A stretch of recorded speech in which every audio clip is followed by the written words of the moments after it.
नमस्कार मित्र हो, मी कार्की. माझ्या शब्दनिरंतराच्या प्रवासात तुम्हा सर्वांचं मनापासून स्वागत. आज मी आपल्याला परिचय करून देणार आहे एका सुंदर पुस्तकाचा, ज्याचं नाव आहे रानमेवा. लेखक व्यंकटेश माडगुळकर सर. माझ्या हातात पुस्तकाची मे 2012 या वर्षी प्रकाशित झालेली दुसरी आवृत्ती आहे. अतिशय सुंदर असा हा कथासंग्रह.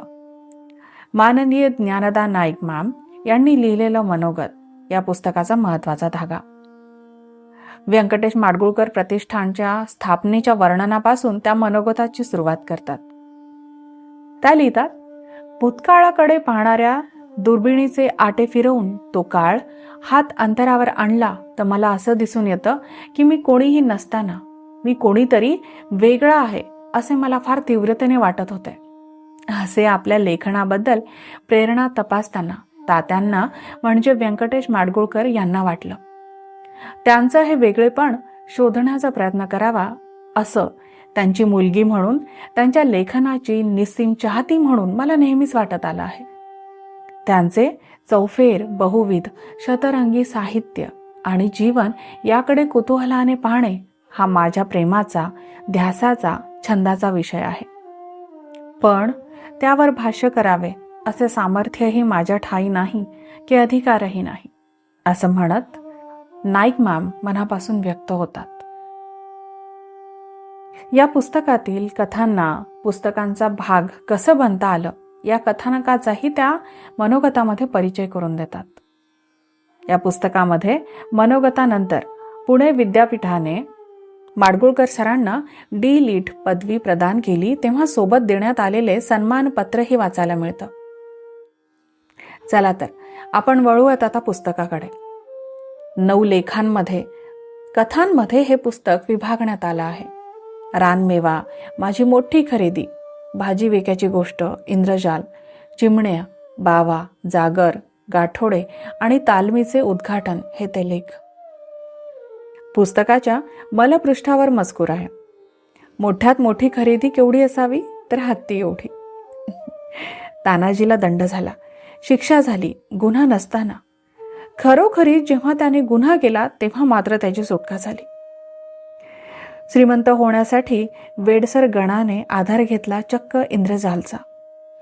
मिरी आणि सुबाची जातविरहित घट्ट मैत्री तुटली ती बावामुळे. या सगळ्या अशाच अवीट गोष्टींचा रानमेवा हा कथासंग्रह आहे. तर या पुस्तकातील प्रथम कथा रानमेवा, जे की पुस्तकाचंही नाव. लेखक लिहितात, माझे सगळे बालपण किन्हई, कुंडल आणि माडगुळ या 3 गावांच्या परिसरात गेले. शाळा सोबत्यांच्या बरोबर रानामाळात भटकणे हा बालपणापासूनचा छंद. या भटकंतीत मिळेल तो रानचा मेवा लुटून खाणे ही आनंदाची गोष्ट होती. आम्ही काय काय खात असू हे आज आठवले म्हणजे अचंबा वाटतो. माडगुळला पाऊस पाण्याच्या कमतरतेमुळे फळबागा वगैरे नव्हत्याच. त्यामुळे बेट ठरवून एखाद्या बागेवर वानराप्रमाणे धाड घालून काही खाणे शक्य नव्हते.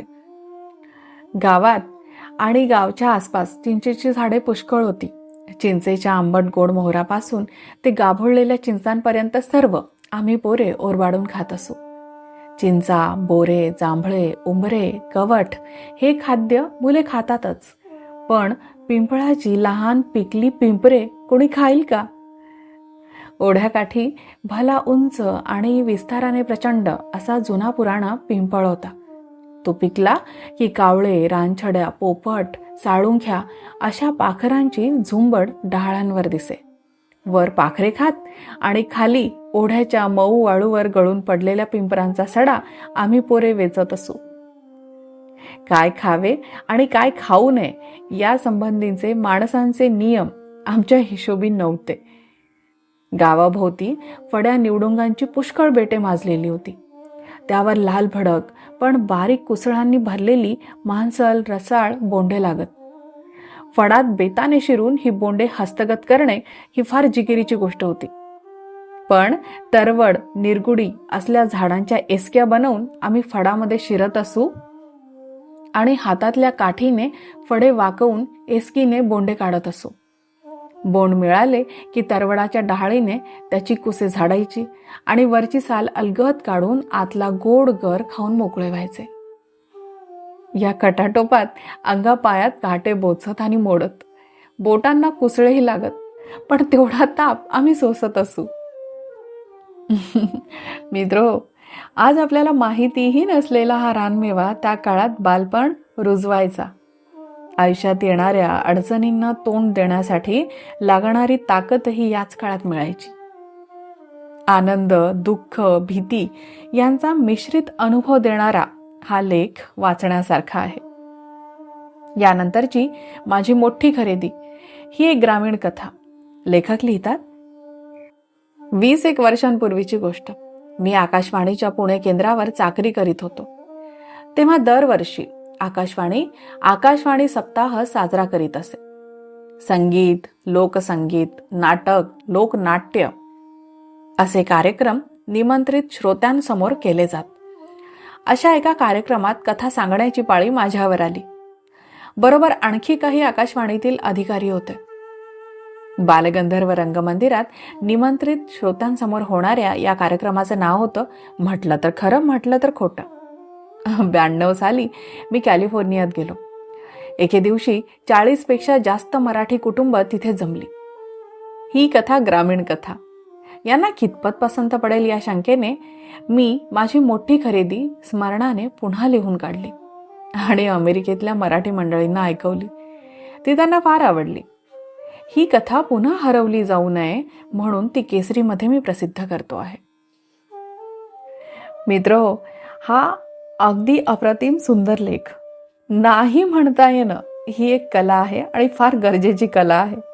हे वाक्य मनापासून पटत जातं ही कथा आपण जेव्हा वाचतो तेव्हा. त्यामुळे नक्की ही कथा वाचा. यानंतरची भाजी विक्याची गोष्ट, इंद्रजाल, चिमण्या या कथाही अप्रतिम. चिमण्या या कथेमध्ये सर लिहितात, माडगोळला आमच्या जुन्या घरी चिमण्या फार होत्या. इतक्या की सारे घर चिमण्यांचे आहे आणि आम्ही आपले त्यात पाहुणे म्हणून राहत आलो आहोत असं वाटावं. माझ्या लहान भावंडांना दूध भात चाखताना माझ्या आईला कधी ये ग चिऊ, ये ग चिऊ अशी हाक मारून कल्पनेतल्या चिमण्यांना बोलवावं लागत नसे. सकाळपासून संध्याकाळपर्यंत अनेक चिमण्या घरात वावरत असत. फाल्गुन महिन्यात खळी होत ज्वारीच्या पोत्यांनी घरे भरत.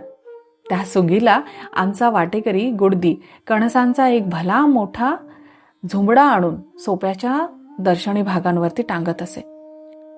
पाणी ठेवण्यासाठी मातीचा एक परळही या कणसांच्या शेजारी टांगलेला असे. सुगीला आलेलं धान्य आम्ही वर्षभर पुरवित असू.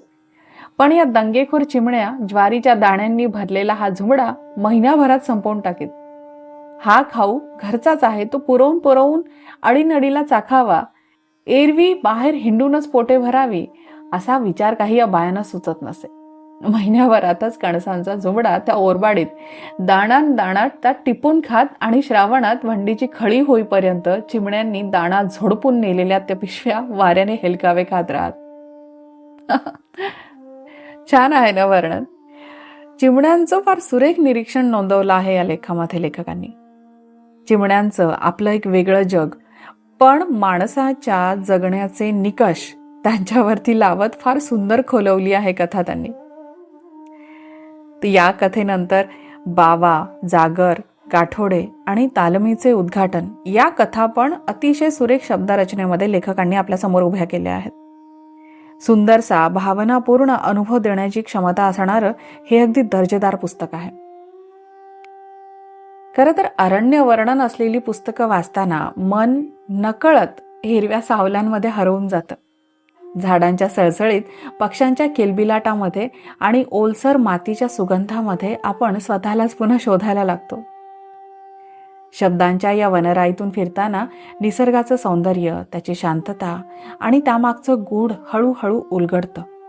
अशा वाचनातून मन प्रसन्न होतं, आपल्या विचारांना विस्तार मिळतो आणि या निसर्गाशी एक नाजूक जिव्हाळ्याचं नातं जुळतं. हो ना? आजचं हे आपलं पुस्तक आहे ना, नेमका असाच अनुभव देतं. शक्य असेल तर नक्की हे पुस्तक विकत घ्या आणि वाचा. माडगुळकर सरांची बरीचशी पुस्तकं शब्द निरंतराच्या ऑनलाईन बुक स्टोअरवरती उपलब्ध आहेत. मी बुक स्टोअरची लिंक डिस्क्रिप्शन बॉक्समध्ये देत आहे. तुम्ही नक्की तिथे भेट द्या. चला आता मी थांबते.